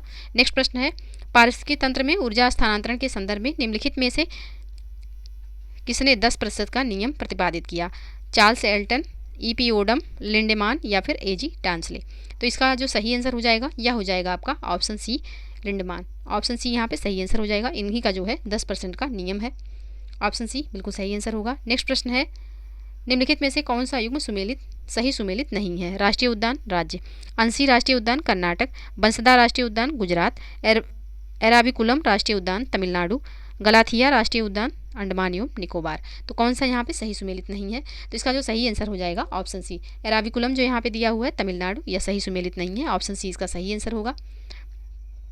एराविकुलम जो राष्ट्रीय उद्यान है यह आपके केरल में अवस्थित है, ना कि तमिलनाडु में। तो ऑप्शन सी यहाँ पे सही सुमेलित नहीं है, ये इसका आंसर हो जाएगा। बाकी तीनों ऑप्शन जो है यह बिल्कुल सही सुमेलित है। तो ऑप्शन सी बिल्कुल सही आंसर होगा। नेक्स्ट प्रश्न है निम्नलिखित में से कौन से मृदा प्रदूषण के परिणाम हैं? पहला है नाइट्रोजन स्थिरीकरण में कमी, दूसरा है अपरदन में वृद्धि, तीसरा है लवणता में कमी और चौथा है गाद का जमाव। नीचे दिए गए कूट का प्रयोग करके सही उत्तर का यहाँ पे चयन करना है। तो कौन सा है इसमें से मृदा प्रदूषण के परिणाम है? तो नाइट्रोजन स्थिरीकरण में कमी और अपरदन में वृद्धि, ये दोनों जो हैं ये मृदा प्रदूषण के परिणाम हैं। ऑप्शन ए यहाँ पे बिल्कुल सही आंसर हो जाएगा। नेक्स्ट प्रश्न है डेट्रिटस या फिर अपरदन आहार श्रृंखला निम्नलिखित में से किससे आरंभ होती है? महासागर से, उत्पादक के साथ, अपक्षयी कार्बनिक पदार्थ या फिर वायु प्रदूषण। तो इसका जो सही आंसर हो जाएगा यह हो जाएगा ऑप्शन सी अपक्षयी कार्बनिक पदार्थ के साथ शुरू होती है श्रृंखला। तो ऑप्शन सी यहाँ पे बिल्कुल सही आंसर हो जाएगा। नेक्स्ट प्रश्न है निम्नलिखित में से कौन से पक्षियों के प्रवास के कारण हैं? जल की कमी, चरम जलवायु परिस्थितियाँ, बेहतर प्रजनन स्थितियों का अभाव, आवास स्थानों के लिए प्रतिस्पर्धा। नीचे दिए गए कूट का प्रयोग करके सही उत्तर का यहाँ पे चयन करना है। कौन कौन से यहाँ पे पक्षियों के प्रवास के कारण हैं? तो यहाँ पे चारों कारण हो जाएंगे, यानी कि चारों ये जो कारक हैं इनकी वजह से पक्षी प्रवास कर सकते हैं। तो ऑप्शन डी यहाँ पे सही आंसर हो जाएगा। नेक्स्ट प्रश्न है निम्नलिखित में से किस वर्ष गंगा नदी डॉल्फिन को भारत का राष्ट्रीय जलीय जीव घोषित किया गया था? किस वर्ष घोषित किया गया? तो यह घोषित किया गया 2009 में। ऑप्शन सी यहाँ पे सही आंसर हो जाएगा। नेक्स्ट प्रश्न है सूची 1 को सूची 2 से सुमेलित करना है। एक तरफ यहाँ पे झील दिए हुई हैं, दूसरी तरफ उनकी विशेषता या प्रकार है। तो यहाँ पे लोनार झील दिया हुआ है। लोनार जो है यह एक क्रेटर या ज्वालामुखीय झील है, तो ए का हो जाएगा। चौथा यहाँ पे लोकटक झील जो है यह मणिपुर में स्थित है और यह किस प्रकार की झील है? तो लोकटक झील जो हो जाएगी, यह झील मणिपुर राज्य में स्थित है और जो इम्फाल शहर से 48 किलोमीटर दूर है। यह एक स्थानिक झील है, तो लोकटक जो हो जाएगी यह स्थानिक झील हो जाएगी। और सांभर जो है यह झील राजस्थान के जयपुर में मात्र 70 किलोमीटर दूरी पर खारे पानी की एक विशाल झील है, मरुस्थलीय झील का उदाहरण है। तो ये जो सांभर है यह मरुस्थलीय झील हो जाएगी। डल जो है यह यूट्रोफिक झील हो जाएगी। तो इसका जो सही कूट होगा यह हो जाएगा 4, 2, 3 और 1। 4, 2, 3 और 1। 4, 2, 3 और 1 ऑप्शन डी में है। तो ऑप्शन डी यहाँ पे बिल्कुल सही आंसर हो जाएगा। नेक्स्ट प्रश्न है आपका प्रश्न संख्या 67। जैव विविधता अधिनियम 2002 के तहत भारत की पहली जैव विविधता विरासत स्थल का दर्जा प्राप्त अमीनपुर झील निम्नलिखित में से किस राज्य में अवस्थित है? किस राज्य में अवस्थित है ये? तो ये अवस्थित है आपका तेलंगाना में। ऑप्शन बी यहाँ पे बिल्कुल सही आंसर हो जाएगा। नेक्स्ट प्रश्न है ध्वनि प्रदूषण या नियंत्रण और विनियमन नियम 2000 के अनुसार रात के समय आवासीय क्षेत्रों के लिए कितना ध्वनि स्तर निर्धारित किया गया है? तो रात्रि के समय आवासीय क्षेत्रों के लिए 45 डेसिबल का ध्वनि जो है यह निर्धारित किया गया है। तो ऑप्शन बी यहाँ पे सही आंसर हो जाएगा। नेक्स्ट प्रश्न है चिकित्सकीय अपशिष्ट पदार्थों के उचित निस्तारण हेतु विशेष रंग के पात्रों का विधान किया गया है। ऐसे चिकित्सकीय अपशिष्ट जिनसे संक्रमण की संभावना हो यथा मानवीय ऊतक अंग आदि के निस्तारण के लिए निम्नलिखित में से किस रंग के पात्र का प्रयोग किया जाता है? तो यहाँ पे पीले रंग के पात्र का प्रयोग किया जाएगा। ऑप्शन डी यहाँ पे बिल्कुल सही आंसर होगा। नेक्स्ट प्रश्न है नेक्स्ट प्रश्न है निम्नलिखित युग्मों पर विचार कीजिए। एक तरफ वन्य जीव है, दूसरी तरफ अभ्यारण्य दिया हुआ है। अभ्यारण्य तो बारासिंघा कान्हा राष्ट्रीय उद्यान, कस्तूरी मृग अस्कोट वन्यजीव अभ्यारण्य, संगाई हिरण केबुल लामजाओ राष्ट्रीय उद्यान, काले हिरण ताल छापर अभ्यारण्य। तो उपयुक्त युग्मों में से कौन सा सही सुमेलित है? तो यहाँ पे कौन कौन से सही सुमेलित हैं? तो इसका जो सही आंसर हो जाएगा यह हो जाएगा ऑप्शन डी, यानी कि चारों ऑप्शन यहाँ पे सही सुमेलित हैं, चारों पॉइंट। तो ऑप्शन डी यहाँ पे सही आंसर हो जाएगा। नेक्स्ट प्रश्न है प्रश्न संख्या 71। निम्नलिखित में से किन मानदंडों के आधार पर किसी प्रजाति को IUCN द्वारा संकटग्रस्त प्रजाति के अंतर्गत शामिल किया जाता है? पहला है पिछले 10 वर्षों में जनसंख्या में 70% की कमी। दूसरा कथन है परिपक्व वयस्क सदस्यों की संख्या 250 या उससे कम। तीसरा कथन है जनसंख्या में 5 वर्ष के भीतर 20% की कमी। नीचे दिए गए कोड का प्रयोग करके सही उत्तर का यहाँ पे चयन करना है। तो कौन सा इसका सही आंसर होगा? तीनों यहाँ पे जो मानदंड दिए हुए हैं ये तीनों सही हो जाएंगे। तो ऑप्शन डी यहाँ पे सही आंसर होगा। नेक्स्ट प्रश्न है कंपाला घोषणा निम्नलिखित में से किससे संबंधित है? तो कंपाला घोषणा जो है यह संबंधित है किससे? तो यह प्रवासन पर्यावरण और जलवायु परिवर्तन से संबंधित है। ऑप्शन ए यहाँ पे सही आंसर हो जाएगा। नेक्स्ट प्रश्न है निम्नलिखित में से किस मैंग्रोव को वॉकिंग ट्री के नाम से जाना जाता है? काले मैंग्रोव, सफ़ेद मैंग्रोव, लाल मैंग्रोव या फिर बटनवुड मैंग्रोव। तो इसका जो सही आंसर हो जाएगा यह हो जाएगा आपका ऑप्शन सी लाल मैंग्रोव को। लाल मैंग्रोव को वॉकिंग ट्री के नाम से भी जाना जाता है। ऑप्शन सी यहाँ पे सही आंसर हो जाएगा। नेक्स्ट प्रश्न है विश्व मरुस्थलीकरण रोकथाम विश्व मरुस्थलीकरण सूखा रोकथाम दिवस निम्नलिखित में से किस तिथि को मनाया जाता है? तो विश्व मरुस्थलीकरण सूखा रोकथाम दिवस जो है यह मनाया जाता है आपका 17 जून को। ऑप्शन सी यहाँ पे सही आंसर हो जाएगा। नेक्स्ट प्रश्न है सुपरसोनिक जेट से निःसृत होने वाली निम्नलिखित में से कौन सी गैस ओजोन परत के क्षरण के लिए उत्तरदायी है? तो यहाँ पे ओजोन परत के क्षरण के लिए कौन सी गैस उत्तरदायी है? तो नाइट्रोजन ऑक्साइड उत्तरदायी है। ऑप्शन बी यहाँ पे सही आंसर हो जाएगा। नेक्स्ट प्रश्न है यह एक जल जैवोपचार की विधि है। इसमें पादपों की जड़ों द्वारा प्रदूषकों को अवशोषित कर जल को परिशुद्ध किया जाता है। यह विधि आर्द्र भूमियों एवं ज्वारनदमुखों को प्रदूषण मुक्त बनाने में प्रयोग की जाती है। यह प्रदूषित जल से रेडियोधर्मी तत्वों को हटाने में प्रभावी है। अब उपयुक्त विशेषताएं निम्नलिखित में से किस जैवोपचार तकनीकों को निर्दिष्ट करती हैं? तो ये जो जैवोपचार है यह आपका हो जाएगा राइजो फिल्ट्रेशन। ऑप्शन सी यहाँ पे सही आंसर हो जाएगा। तो यहाँ पे इसका जो सही आंसर हो जाएगा यह हो जाएगा राइजो फिल्ट्रेशन। अब थोड़ा सा राइजो फिल्ट्रेशन के बारे में जान लेते हैं। तो यह एक जल जैवोपचार की तकनीक है। इसमें पौधों की जड़ों द्वारा प्रदूषकों को अवशोषित कर जल को परिशुद्ध किया जाता है। इस तकनीक का प्रयोग मुख्यतः नम भूमि व ज्वारनदमुखों को प्रदूषण मुक्त करने हेतु प्रयोग किया जाता है। यथा ब्राह्मी सीसा मरकरी कैडमियम एवं क्रोमियम को आर्द्र भूमि एवं दलदल से पृथक करता है। तो ब्राह्मी एक वृक्ष है जो कि सीसा मरकरी कैडमियम एवं क्रोमियम जैसे प्रदूषक को जो आर्द्र भूमि होती है यहाँ से पृथक कर देता है। तो ऑप्शन सी यहाँ पे सही आंसर हो जाएगा। नेक्स्ट प्रश्न है सूची 1 को सूची 2 से सुमेलित करना है। सूची 1 में यहाँ पे संस्थान दिया हुआ है और सूची 2 में वो कहाँ पे अवस्थित ही है, तो इसको सुमेलित करना है। तो यहाँ पे केंद्रीय कृषि वानिकी अनुसंधान संस्थान, तो केंद्रीय कृषि वानिकी अनुसंधान संस्थान जो है यह कहाँ पे स्थित है? तो यह स्थित है आपका झांसी में। केंद्रीय शुष्क क्षेत्र अनुसंधान संस्थान कहाँ स्थित है? तो यह स्थित है आपके जोधपुर में। और भारतीय वन अनुसंधान संस्थान आपका कहाँ स्थित है? तो यह स्थित हो जाएगा देहरादून में। और भारतीय वन प्रबंधन संस्थान तो यह आपका भोपाल में स्थित है। तो इसका जो सही कोड होगा यह हो जाएगा 2143 2143 ऑप्शन सी में है। तो ऑप्शन सी यहाँ पे बिल्कुल सही सुमेलित हो जाएगा, ऑप्शन सी। नेक्स्ट प्रश्न है निम्नलिखित में से कौन सा सम्मेलन संधि जैव विविधता संरक्षण से संबंधित है? क्योटो सम्मेलन, नगोया प्रोटोकॉल, मॉन्ट्रियल प्रोटोकॉल या फिर जोहान्सबर्ग सम्मेलन। तो इसका जो सही आंसर होगा यह हो जाएगा आपका option B, Nagoya protocol. Option B यहाँ पे सही आंसर होगा। ये प्रोटोकॉल जो है जैव विविधता संरक्षण से संबंधित है। तो यहाँ पे थोड़ा सा नगोया प्रोटोकॉल के बारे में देखते हैं। तो जैव विविधता सम्मेलन के तत्वाधान में 6 वर्षों के अध्ययन के पश्चात वर्ष 2010 में पहुंच और लाभ भागीदारी संबंधी नगोया प्रोटोकॉल अंगीकृत किया गया। नगोया प्रोटोकॉल मुख्य रूप से आनुवंशिक संसाधनों हेतु एक अंतर्राष्ट्रीय समझौता है। इस प्रोटोकॉल का उद्देश्य आनुवंशिक संसाधनों में होने वाले लाभ को निष्पक्ष और न्यायोचित तरीके से साझा करना है।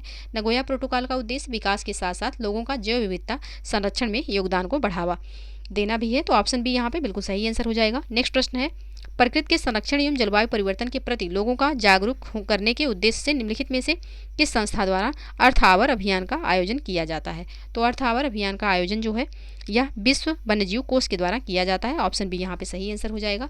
तो अर्थ आवर एक वार्षिक वैश्विक आयोजन है। इसका संचालन विश्व वन्यजीव कोष द्वारा वर्ष 2007 से किया जा रहा है। इस अवसर पर लगभग सभी गैर जरूरी लाइट्स 1 घंटे के लिए बंद कर दिया जाता है। तो यहाँ पे एक चीज़ ये याद रखिएगा, कब से इसका आयोजन किया जा रहा है? तो 2007 से इसको आयोजित किया जा रहा है। किसके द्वारा? तो विश्व वन्यजीव कोष के द्वारा। ऑप्शन बी यहाँ पे बिल्कुल सही आंसर हो जाएगा। नेक्स्ट प्रश्न है आपका प्रश्न संख्या 80। निम्नलिखित में से कौन से किसी स्थान को यूनेस्को द्वारा प्राकृतिक धरोहर स्थल घोषित किए जाने के मानदंड है? पहला है आवास क्षेत्र में दुर्लभ पादप प्रजातियों की उपस्थिति। दूसरा है पृथ्वी के विकास क्रम में भू आकृतिक परिवर्तन। तीसरा है जैविक क्रियाओं के कारण वनस्पति उद्भव। तो इसका सही आंसर जो हो जाएगा यह हो जाएगा आपका ऑप्शन डी, यानी कि तीनों ये जो मानदंड हैं तीनों जरूरी हैं। तो ऑप्शन डी यहाँ पे सही आंसर हो जाएगा। नेक्स्ट प्रश्न है, लैंटाना कैमारा निम्नलिखित में से किस देश की स्थानिक वनस्पति है? तो लैंटाना कैमारा जो है यह किस देश की स्थानिक वनस्पति है? तो यह है आपके संयुक्त राज्य अमेरिका की। ऑप्शन डी यहाँ पे सही आंसर हो जाएगा। नेक्स्ट प्रश्न है, ब्लैक कार्बन के संदर्भ में निम्नलिखित कथनों पर विचार कीजिए। पहला कथन है यह ईंधन के अधूरे दहन से उत्पन्न होता है। दूसरा कथन है यह एल्बिडो की मात्रा में कमी करके पृथ्वी को गर्म करता है। तीसरा कथन है यह सूर्य के प्रकाश का प्रबल अवशोषक है। उपयुक्त कथनों में से कौन सा सही है यहाँ? तो इसका जो सही आंसर हो जाएगा यह हो जाएगा ऑप्शन डी, यानी कि तीनों कथन यहाँ पे ब्लैक कार्बन के बारे में बिल्कुल सही है। ऑप्शन डी यहाँ पे सही आंसर हो जाएगा। नेक्स्ट प्रश्न है, निम्नलिखित में से कौन सा अनुक्रमण प्रक्रिया के सही क्रम को संदर्भित करता है? तो अनुक्रमण प्रक्रिया के सही क्रम को यहाँ पे जो प्रदर्शित करता है वह है, सबसे पहले आएगा न्यूडेशन, फिर हो जाएगा प्रवासन, फिर प्रतिक्रिया और फिर स्थिरीकरण। तो ऑप्शन डी यहाँ पे सही आंसर हो जाएगा। नेक्स्ट प्रश्न है, रेड सैंडर्स के संदर्भ में निम्नलिखित कथनों पर विचार कीजिए। पहला कथन है यह पश्चिमी घाट क्षेत्र में पाई जाने वाली स्थानिक प्रजाति है। दूसरा कथन है इसे IUCN द्वारा लुप्त प्राय वर्ग के अंतर्गत सूचीबद्ध किया गया है। उपयुक्त कथनों में से कौन सा कथन सही है यहाँ है? तो इसका जो सही आंसर हो जाएगा यह हो जाएगा ऑप्शन बी, केवल दूसरा कथन सही है, पहला कथन यहाँ पे सही नहीं है। तो ऑप्शन बी यहाँ पे सही आंसर हो जाएगा। तो रेड सैंडर्स जो है यह प्रजाति पट्रोकार्पस सेंटलिनस परिवार से संबंधित एक भारतीय स्थानिक वृक्ष प्रजाति है, जिसका जो है पूर्वी घाट में एक सीमित भौगोलिक सीमा है। तो यहाँ पे पहले कथन में दिया हुआ है कि पश्चिमी घाट से संबंधित है, तो ये पश्चिमी घाट से नहीं पूर्वी घाट से संबंधित है। कौन? तो रेड सैंडर्स। तो यहाँ पे इसके बारे में जो दूसरा कथन है ये बिल्कुल सही है, पहला गलत हो जाएगा। तो ऑप्शन बी यहाँ पे सही आंसर होगा। नेक्स्ट प्रश्न है, निर्दिष्ट समुदाय में जैव विविधता के मापन हेतु निम्नलिखित में से किस सूचकांक का प्रयोग किया जाता है? तो यहाँ पे जो सूचकांक प्रयोग होता है यह है सिम्पसन सूचकांक। ऑप्शन ए यहाँ पे सही आंसर हो जाएगा। तो सिम्पसन सूचकांक का प्रयोग किसी निर्दिष्ट समुदाय में सापेक्ष जैव विविधता के मापन हेतु किया जाता है। इसमें प्रजाति की संख्या एवं प्रजाति में जीवों की संख्या दोनों को ध्यान में रखा जाता है। इस सूचकांक का उच्च मान समुदाय में उच्च स्तरीय जैव विविधता को निर्दिष्ट करता है। तो ऑप्शन ए यहाँ पे बिल्कुल सही आंसर हो जाएगा। नेक्स्ट प्रश्न है, निम्नलिखित में से किस राष्ट्रीय उद्यान को नीला पर्वत उद्यान के नाम से भी जाना जाता है?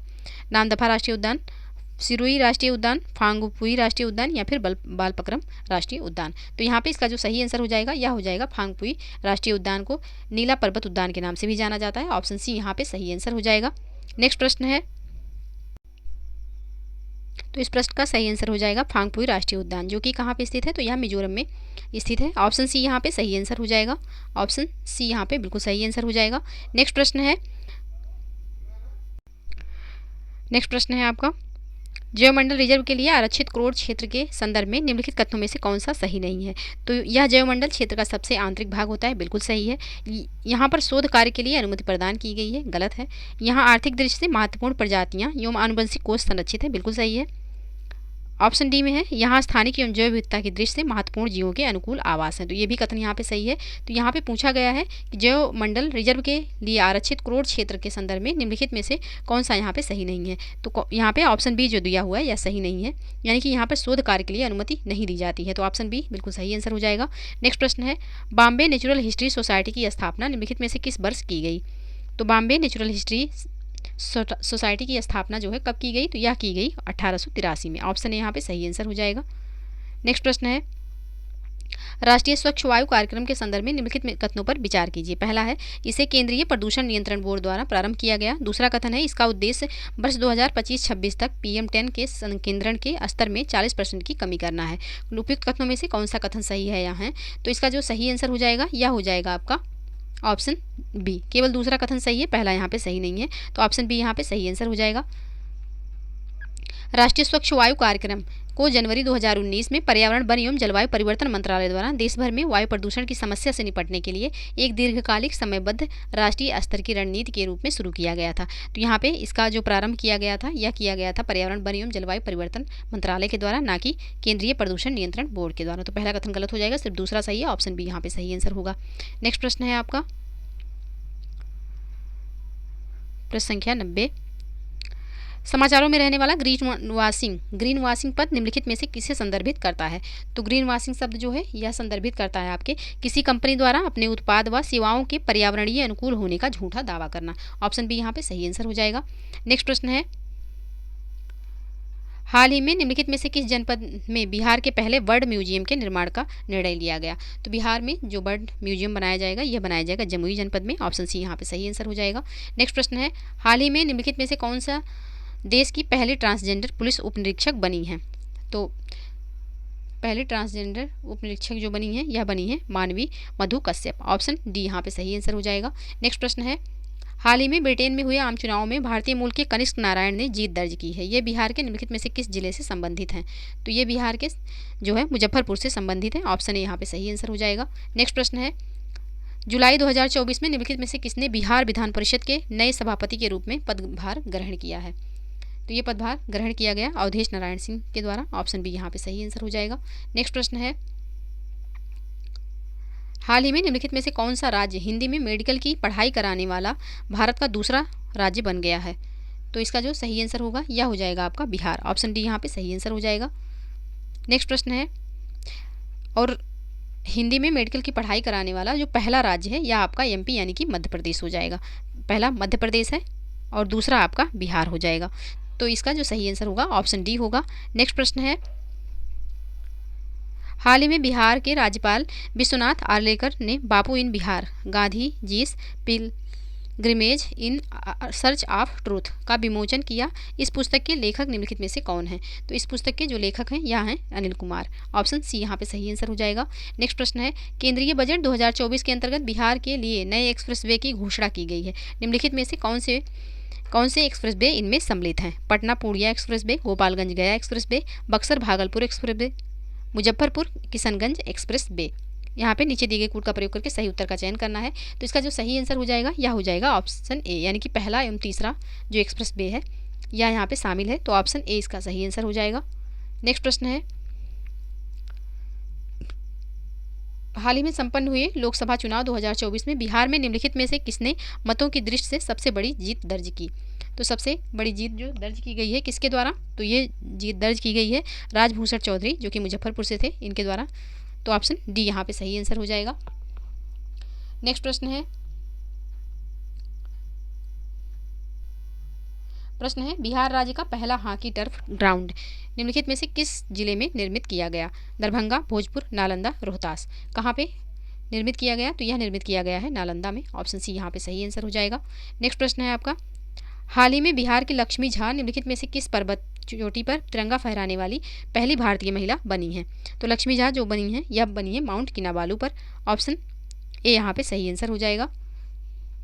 तो ये माउंट किनाबालू जो है यह मलेशिया की पर्वत चोटी है जिसपे बिहार की लक्ष्मी झा ने तिरंगा फहराया है, तो ऑप्शन ए यहाँ पे सही आंसर हो जाएगा। नेक्स्ट प्रश्न है, निम्नलिखित में से कौन से अम्ल वर्षा की रोकथाम के प्रभावी उपाय हैं? कोयले को जलाने से पहले धोना, खनिज तेल का उपचार करके सल्फर का पृथक्करण, ब्लू गैसों का डीसल्फराइजेशन, उन्नत भट्टियों का प्रयोग। नीचे दिए गए कोड का प्रयोग करके सही उत्तर का चयन करना है। तो इसका जो सही आंसर हो जाएगा यह हो जाएगा ऑप्शन डी, यानी कि ये जो चारों कथन दिए हुए हैं इनका उपाय करके अम्ल वर्षा की रोकथाम की जा सकती है, तो ऑप्शन डी यहाँ पे सही आंसर हो जाएगा। नेक्स्ट प्रश्न है, राष्ट्रीय वन नीति 1988 के अनुसार भारत के कुल भौगोलिक क्षेत्र के कितने प्रतिशत पर वनों का विस्तार होना आवश्यक है? तो यहाँ पे 33% पर वनों का विस्तार होना आवश्यक है राष्ट्रीय वन नीति 1988 के अनुसार, तो ऑप्शन बी यहाँ पे सही आंसर हो जाएगा। नेक्स्ट प्रश्न है, निम्नलिखित में से किस कन्वेंशन को अपशिष्टों और अन्य पदार्थों के डंपिंग द्वारा समुद्री प्रदूषण की रोकथाम पर कन्वेंशन के रूप में जाना जाता है? तो ये जाना जाता है आपका किस नाम से? तो यह लंदन कन्वेंशन 1972 के नाम से जाना जाता है, ऑप्शन यहाँ पे सही आंसर हो जाएगा। नेक्स्ट प्रश्न है, केंद्रीय चिड़ियाघर प्राधिकरण के संदर्भ में निम्नलिखित कथनों पर विचार कीजिए। पहला कथन है, केंद्रीय पर्यावरण वन एवं जलवायु परिवर्तन मंत्री इसके पदेनाध्यक्ष होते हैं। दूसरा कथन है, प्राधिकरण प्रत्येक वर्ष अपनी वार्षिक रिपोर्ट राष्ट्रपति को प्रस्तुत करता है। तीसरा कथन है, किसी चिड़ियाघर को मान्यता देने एवं उसकी मान्यता वापस लेने का अधिकार प्राप्त है। इसे किसी चिड़ियाघर को मान्यता देने एवं उसकी मान्यता वापस लेने का अधिकार प्राप्त है। उपयुक्त कथनों में से कौन सा कथन सही है यहाँ? तो इसका जो सही आंसर हो जाएगा यह हो जाएगा आपका ऑप्शन बी, यानी कि पहला एवं तीसरा कथन यहाँ पे सही है, दूसरा सही नहीं है, तो ऑप्शन बी इसका सही आंसर होगा। नेक्स्ट प्रश्न है, इकोटोन के संदर्भ में निम्नलिखित कथनों पर विचार कीजिए। पहला कथन है, यह दो पारिस्थितिक तंत्रों के मध्य का संक्रमण क्षेत्र है। दूसरा है, यह प्राकृतिक एवं मानव निर्मित दोनों हो सकता है। उपयुक्त कथनों में से कौन सा सही है यहाँ? तो इसका जो सही आंसर है ये दोनों कथन यहाँ पे बिल्कुल सही है, ऑप्शन सी यहाँ पे सही आंसर हो जाएगा।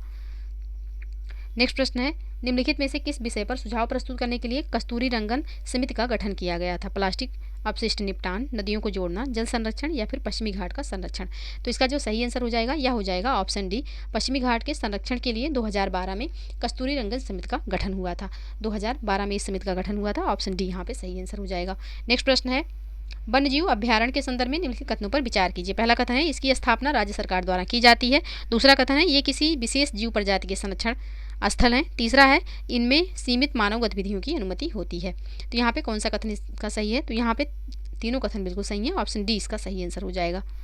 नेक्स्ट प्रश्न है, निम्नलिखित में से कौन से पारिस्थितिकी पिरामिड उल्टे बनते हैं? पेड़ का जीव संख्या पिरामिड, तालाब का जीवभार पिरामिड, घास स्थलीय ऊर्जा पिरामिड या फिर वन का जीवभार पिरामिड? नीचे दिए गए कोड का प्रयोग करके सही उत्तर का चयन करना है। तो इसका जो सही आंसर हो जाएगा यह हो जाएगा पहला एवं दूसरा, यानी कि पेड़ का जीव संख्या पिरामिड और तालाब का जीवभार पिरामिड, ये पिरामिड जो है उल्टे बनते हैं, तो ऑप्शन ए यहाँ पे सही आंसर हो जाएगा। नेक्स्ट प्रश्न है, सहोपकारिता के संदर्भ में निम्नलिखित कथनों पर विचार कीजिए। पहला कथन है, यह जैविक समुदाय के बीच होने वाली धनात्मक अंतःक्रिया है। दूसरा कथन है, इस क्रिया में दोनों सहयोगी भौतिक संबंध स्थापित किए बिना ही परस्पर लाभान्वित होते हैं। उपयुक्त कथनों में से कौन सा कथन सही है यहाँ? तो इसका जो सही आंसर हो जाएगा यह हो जाएगा केवल पहला कथन यहाँ पे सही है, दूसरा सही नहीं है, तो ऑप्शन ए यहाँ पे सही आंसर हो जाएगा। नेक्स्ट प्रश्न है, निम्नलिखित में से कौन से संरक्षित क्षेत्रों को वन्यजीव संरक्षण अधिनियम के तहत मान्यता दी जाती है? वन्यजीव अभ्यारण्य, कंजर्वेशन रिजर्व, राष्ट्रीय उद्यान, समुदाय आगार? तो यहाँ पे नीचे दिए गए कोड का प्रयोग करके सही उत्तर का चयन करना है। तो इसका जो सही आंसर हो जाएगा यह हो जाएगा आपका ऑप्शन डी, यानी कि यहाँ पे सभी जो यहाँ पे ऑप्शन में दिए हुए हैं इन संरक्षित क्षेत्रों को वन्यजीव संरक्षण अधिनियम के तहत मान्यता दी जाती है, तो ऑप्शन डी यहाँ पे सही आंसर हो जाएगा। नेक्स्ट प्रश्न है, निम्नलिखित में से कौन सी संस्था ब्लू कार्बन इकोसिस्टम के संरक्षण से संबंधित है? कौन सी संस्था ब्लू कार्बन कार्बन इकोसिस्टम के संरक्षण से संबंधित है? तो यह संबंधित है अंतर्राष्ट्रीय प्रकृति संरक्षण संघ, ऑप्शन ए यहाँ पे सही आंसर हो जाएगा, यानी कि IUCN।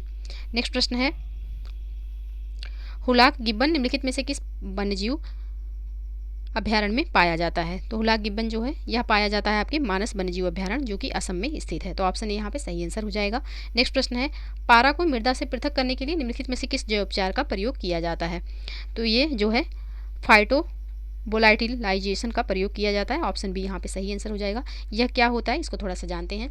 तो ये जो फाइटोवोलाटिलाइजेशन की क्रिया है यह कार्बनिक पदार्थों तथा ठोस वस्तुओं के जैवोपचार हेतु उपयोगी है। इस प्रक्रिया में पादप मृदा प्रदूषकों को अवशोषित कर वाष्पशील पदार्थों में परिवर्तित कर देते हैं, जिससे मृदा प्रदूषण मुक्त हो जाती है। पारा को इसी विधि द्वारा मृदा से पृथक किया जाता है। तो ऑप्शन बी यहाँ पे बिल्कुल सही आंसर हो जाएगा।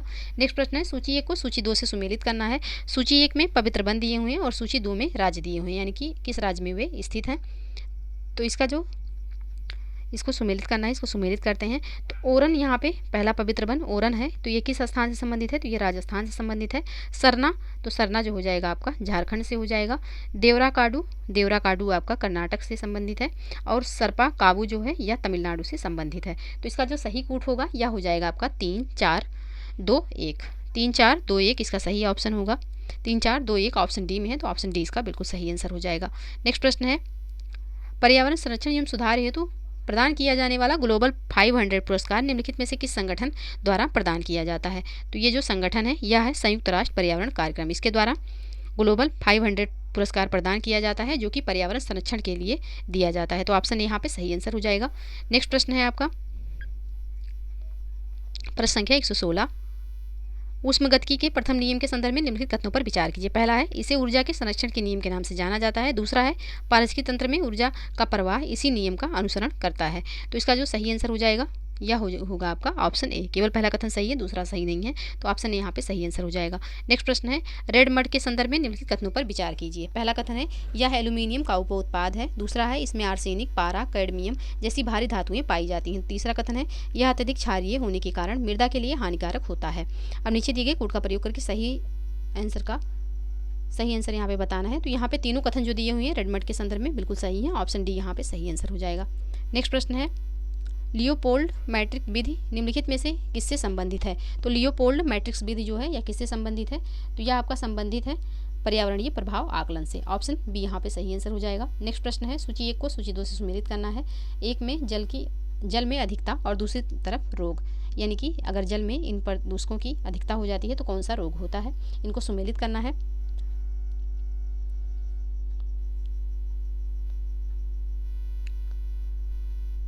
अब यहाँ पे सुमेलित नीचे दिए गए 4 युग्म में से कितने युग्म सुमेलित हैं, इन्हें सुमेलित नहीं करना है, पता करना है कि कितने युग्म यहाँ पे सही सुमेलित हैं। तो cadmium, itai, arsenic, Blackfoot disease, nitrate, blue baby syndrome, पारा, मिनीमाता। तो यहाँ पे जो है चारों ऑप्शन जो हैं बिल्कुल सही सुमेलित हैं, तो ऑप्शन डी यहाँ पे बिल्कुल सही आंसर हो जाएगा। नेक्स्ट प्रश्न है, निम्नलिखित में से कौन से नाइट्रोजन स्थिरीकरण जीवाणु हैं। क्लेब्सियला, रोडोस्पाइरलम, डायोनिया, क्लास्ट्रिडियम, कौन कौन से यहाँ पे नाइट्रोजन स्थिरीकरण जीवाणु हैं। तो इसका जो सही आंसर होगा यह हो जाएगा यहाँ पे डायोनिया जो है यह नाइट्रोजन स्थिरीकरण जीवाणु नहीं है, बाकी क्लेब्सियला और रोडोस्पाइरलम और क्लास्ट्रिडियम ये तीनों जो हैं ये नाइट्रोजन स्थिरीकरण जीवाणु हैं। तो ऑप्शन सी यहाँ पे सही आंसर हो जाएगा। नेक्स्ट प्रश्न है, निम्नलिखित में से किस आक्रामक विदेशी प्रजाति के कारण मन्नार बायोस्फीयर रिजर्व की मूल वनस्पति को खतरा उत्पन्न हो गया है। तो ये खतरा किससे उत्पन्न हुआ है, तो यह उत्पन्न हुआ है प्रोसोपिस चैलेंसिस के कारण। ऑप्शन यहाँ पे सही आंसर हो जाएगा। नेक्स्ट प्रश्न है, निम्नलिखित में से किन्हें पारिस्थितिक पदचिन्ह की संकल्पना का जनक माना जाता है। किनको माना जाता है, तो यह माना जाता है विलियम रीस योम, मैथियास वाकर नैगल को। ऑप्शन ए यहाँ पे सही आंसर हो जाएगा। नेक्स्ट प्रश्न है, थार के रेगिस्तान में पाए जाने वाले कैलोटियस वार्सिकलर और यूरोमैस्टिक हार्डविकाई निम्नलिखित में से किस जंतु के परभक्षी हैं। तो ये जो है ये परभक्षी हैं रेगिस्तानी टिड्डी के। ऑप्शन यहाँ पे सही आंसर हो जाएगा। नेक्स्ट प्रश्न है, निम्नलिखित में से कौन सी भारत में स्थित माइक साइट नहीं है। काजीरंगा असम, गारो हिल्स मेघालय, पूर्वी द्वार पश्चिम बंगाल, देवमाली अरुणाचल प्रदेश। तो यहाँ पे भारत कौन सा इसमें से भारत में स्थित माइक साइट नहीं है। तो इसका जो सही आंसर होगा यह हो जाएगा आपका ऑप्शन ए। काजीरंगा असम जो है यह माइक साइट नहीं है, ऑप्शन ए यहाँ पे सही आंसर हो जाएगा। अब माइक साइट क्या है इसको जान लेते हैं। तो हाथियों की अवैध हत्या का निगरानी कार्यक्रम, जिसको माइक शॉर्ट फॉर्म में माइक कहते हैं, वर्ष 2003 में आरंभ किया गया था। यह एक अंतर्राष्ट्रीय सहयोग कार्यक्रम है जो एशिया तथा अफ्रीका से हाथियों की अवैध हत्या के अनुमानों की पहचान करता है, ताकि क्षेत्र में संरक्षण प्रयासों की प्रभावशीलता से निगरानी की जा सके। तो ऑप्शन ए यहाँ पे बिल्कुल सही आंसर हो जाएगा। नेक्स्ट प्रश्न है आपका प्रश्न संख्या 125। अब यहाँ पे सूची 1 को सूची 2 से सुमेलित करना है। एक तरफ आपके सूची 1 में पादपों के लिए आवश्यक पोषक तत्व दिए हुए हैं, दूसरी तरफ यहाँ पे कार्य दिया हुआ है, तो इनको सुमेलित करना है।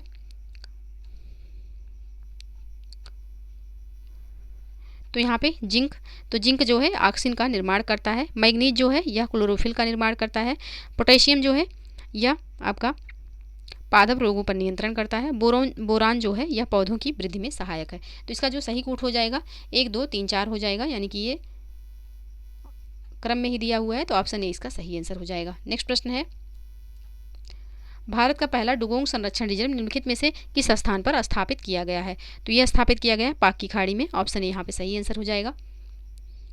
पाक की खाड़ी एक संकीर्ण चैनल के माध्यम से मन्नार की खाड़ी से जुड़ी हुई है, तो ऑप्शन ए यहाँ पे सही आंसर हो जाएगा। नेक्स्ट प्रश्न है, हरित पटाखों के संदर्भ में निम्नलिखित कथनों पर विचार कीजिए। पहला है, इन्हें वैज्ञानिक एवं औद्योगिक अनुसंधान परिषद द्वारा विकसित किया गया।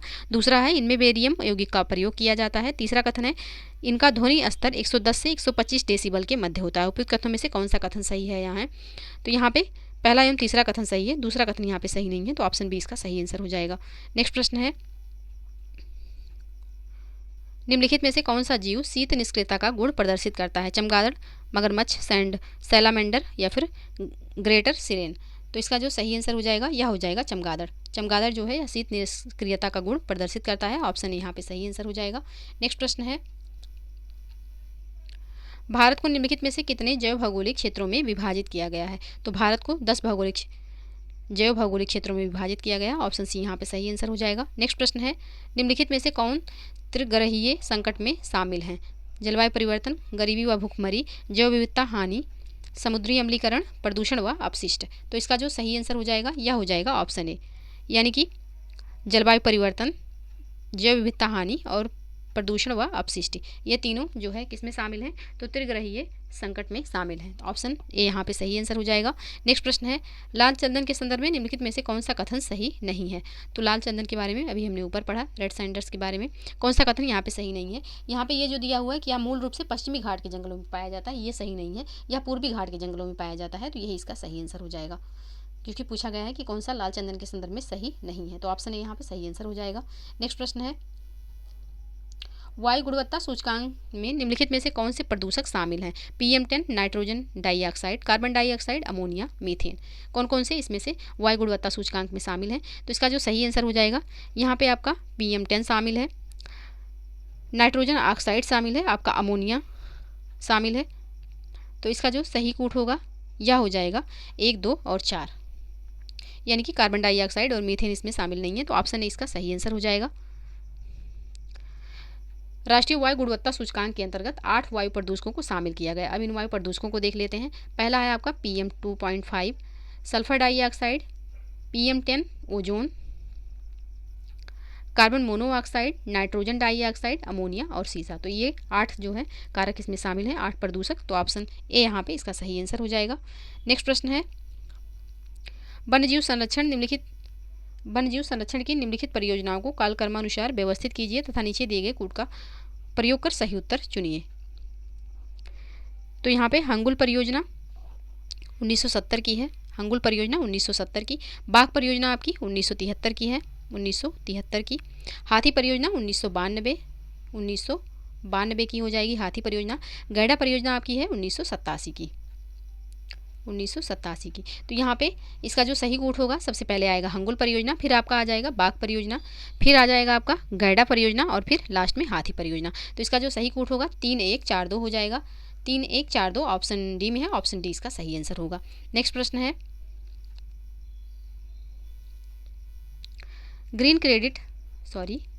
ग्रीन क्रेडिट प्रोग्राम के निम्नलिखित में से किन क्षेत्रों को ग्रीन क्रेडिट के लिए चुना गया है? संधारणीय कृषि, संधारणीय भवन निर्माण, मैंग्रोव संरक्षण, अपशिष्ट प्रबंधन या फिर वायु प्रदूषण में कमी?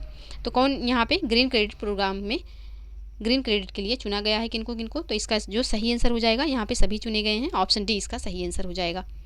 नेक्स्ट प्रश्न है, निम्नलिखित पर विचार कीजिए। Potassium iodide, dry ice, sodium chloride. तो यहाँ पे अब यहाँ पे किसका किसका प्रयोग जो है आपके मेघ बीजन यानी कि क्लाउड सीडिंग में किया जाता है? कृत्रिम वर्षा के लिए किनका किनका प्रयोग किया जाता है? तो इसका जो सही आंसर हो जाएगा यहाँ पे सभी तीनों का प्रयोग किया जाता है, ऑप्शन सी इसका सही आंसर हो जाएगा।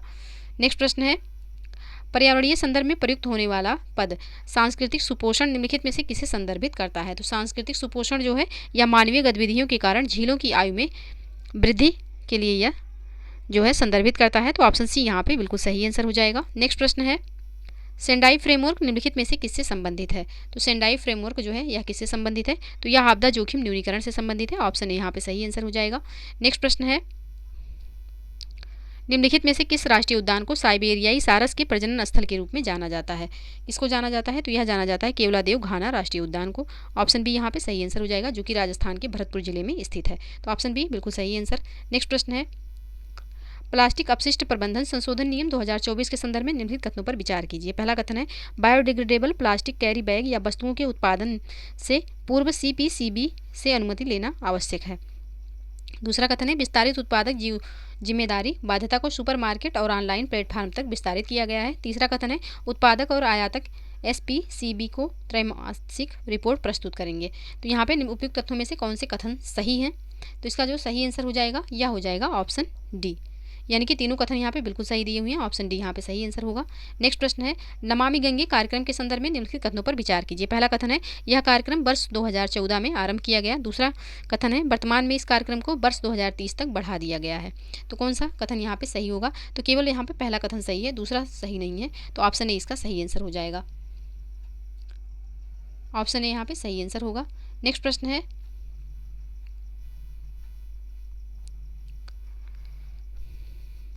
हाल ही में संपन्न हुए विंबलडन ओपन 2024 में महिला एकल का खिताब निम्नलिखित में से किसने जीता?